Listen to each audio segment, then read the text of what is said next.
Bien le bonjour les gens, c'est votre gars sur Cespersco. Aujourd'hui, petite vidéo de type bail chelou. La vidéo d'aujourd'hui est une vidéo assez risquée parce qu'elle flirte dangereusement entre vidéo, on va dire banale, et vidéo théorie du complot. Et le problème avec les vidéos théorie du complot, c'est que YouTube les déteste. Donc quand tu fais une vidéo comme ça, mon gars, toi-même au fond de toi, tu sais que cette vidéo a toutes les chances de se retrouver dans les oubliettes de YouTube. Donc les gars, si vous aimez ce genre de vidéo, je compte sur vous. Likez pour ne pas que la vidéo souffre.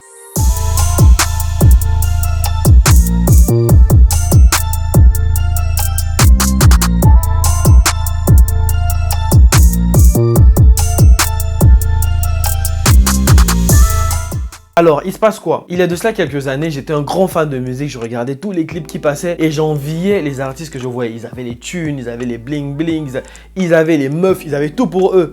Et donc, je les enviais, mais quelque part au fond de moi, je me disais, ah, c'est pas grave. Une chose est sûre, ils vont aller en enfer. C'était un peu ma façon de me remonter le moral.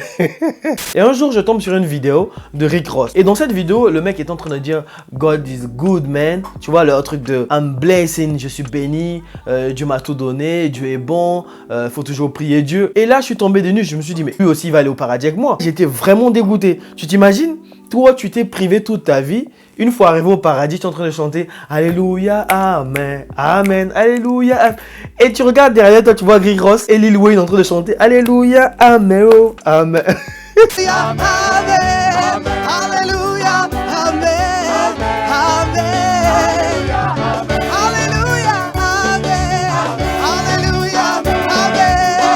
Alléluia, Amen. Je veux te louer, Seigneur. Je suis grave dégoûté. Non pas parce que j'ai pas envie qu'il vienne au paradis, mais parce que je me suis privé et lui, il s'est pas du tout privé. Ce serait quand même dommage. Mais enfin bref, il peut venir au paradis, hein, c'est ouvert à tout le monde. Ah ouais, l'injustice, mon frère. Mais je suis dégoûté, tu vois. Et à partir de là, je commençais à me poser mille et une questions. Comment ça se fait que Dieu puisse les donner là, quand je parle de Dieu, je parle pas de ceux qui croient en l'univers, des trucs un peu comme ça. Je suis beaucoup plus dans la religion, les chrétiens, les musulmans. Voilà, tu m'auras compris. Et je me disais, mais comment ça se fait que Dieu ou bien Allah puisse les offrir l'argent alors que eux, avec cet argent, ils vont prendre des drogues, ils vont coucher avec des filles par-ci par-là. Je me disais donc ça veut dire que Dieu autorise la perversion, Dieu autorise la vie qu'ils vivent. Parce que les Écritures nous disent autre chose et eux, ce qu'ils vivent, eh ben, c'est complètement autre chose.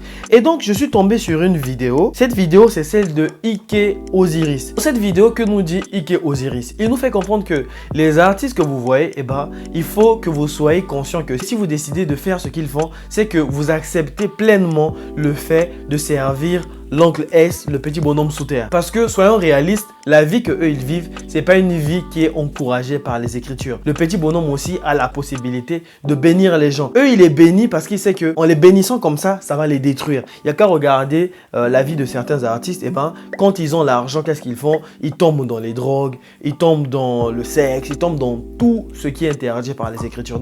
This music industry is a God blessing. You need to stop it. God don't like that we in this music business. God don't like that we talking about money, cars, and clothes and hoes. So if you want to be in this music industry and you want to get money, understand what it comes with. That it's not from God. It's from the devil. Understand? I just want you to understand that, you know, because I don't want y'all to get lost in the sauce and complain what y'all going through and why y'all going through it. Period. It's not from God. Stop saying it's a God blessing. It's not from God. It's from the devil. He gives you what you want so you can destroy yourself. Pose-toi les bonnes questions. Des fois, tu essaies de percer dans la musique, mais Dieu dit non, ça c'est mon fils, je vais le garder sur le droit chemin. Du coup, lui, il va jamais percer. Il y a des gens, ils ont commencé dans le rap, on va dire, le rap chrétien. Ils ont commencé à faire la musique chrétienne. Dès qu'ils ont seulement eu un peu de succès, là, fiou, ils ont viré. Ils ont commencé à faire des bails bizarres. On les voit maintenant twerker, faire des trucs chelous. Oh, pose-toi les bonnes questions. Si tu n'as pas percé alors que tu es dans la musique depuis longtemps, peut-être que c'est le moment d'ouvrir ta Bible, bien d'ouvrir le Coran. Il y a un truc que j'ai trouvé très important dans le discours de Ike Osiris, c'est qu'il dit dans sa vidéo qu'il n'est pas en train de jouer les moralisateurs. Son but est juste de vous éveiller, que vous soyez conscient de ce que vous êtes en train de faire. Si vous voulez vous lancer dans cette industrie-là, dans cette voie de rap game, tout ça, sachez juste que là-bas, c'est l'apologie du petit bonhomme sous terre. Pendant ce live-là, c'est un live. Dans ce live, il y a eu des gens qui ont dit « Mais toi-même, tu n'es pas parfait. Toi-même, tu es dans cette industrie. » Il dit qu'il est dans l'industrie et donc il est bien placé pour vous en parler. Il y a des idiots, ils comprennent pas bien.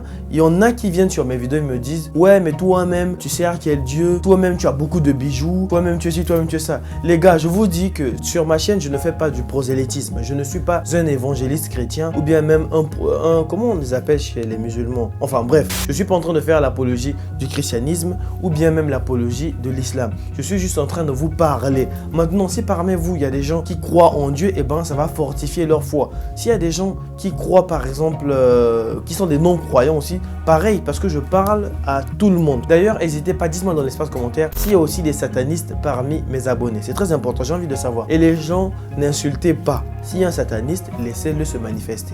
Guys, j'étais en train de faire le montage et je me suis rendu compte que j'ai oublié de vous dire un truc très important. Quelques temps après les révélations choc de Ike Osiris, il a été arrêté par la police pour violence conjugale. Sauf que les propos qu'il a tenus dans sa vidéo durant son live ont fait un grand buzz. Si bien que les gens pensent que cette histoire de violence conjugale n'est autre qu'un moyen que l'industrie a trouvé pour essayer de le tirer les oreilles. Parce que ce qu'il avait dit, ça pourrait décourager les jeunes qui veulent se lancer dans la musique. Et vous pensez quoi? C'est un coup de l'industrie ou au contraire ça n'a rien à voir à l'industrie, c'est juste un concours de circonstances? Moi je me souviens par exemple, à l'époque où je regardais beaucoup de rap, tout ça, il m'arrivait de prier et de demander à Dieu de me donner la moula, comme ça je vais aller en boîte et puis faire du sale en boîte. Mais quelque part, comment tu peux demander ça à Dieu? Ça n'a aucun sens. C'est comme si tu demandais à Dieu, aide-moi à aller, je sais pas moi, à faire n'importe quoi. Ça n'a carrément aucun sens. Ça montre à quel point j'étais peut-être perdu dans ce que je faisais. Si vous voulez vous lancer dans ces choses-là, soyez juste conscient que vous partez ouvertement vers tel truc et ouvertement vers tel autre truc. Et si vous partez consciemment vers l'autre truc, sachez juste que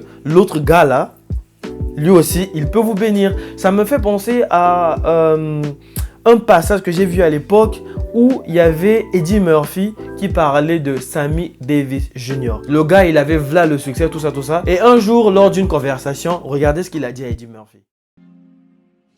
I got to meet people like Sammy Davis and that kind of shit.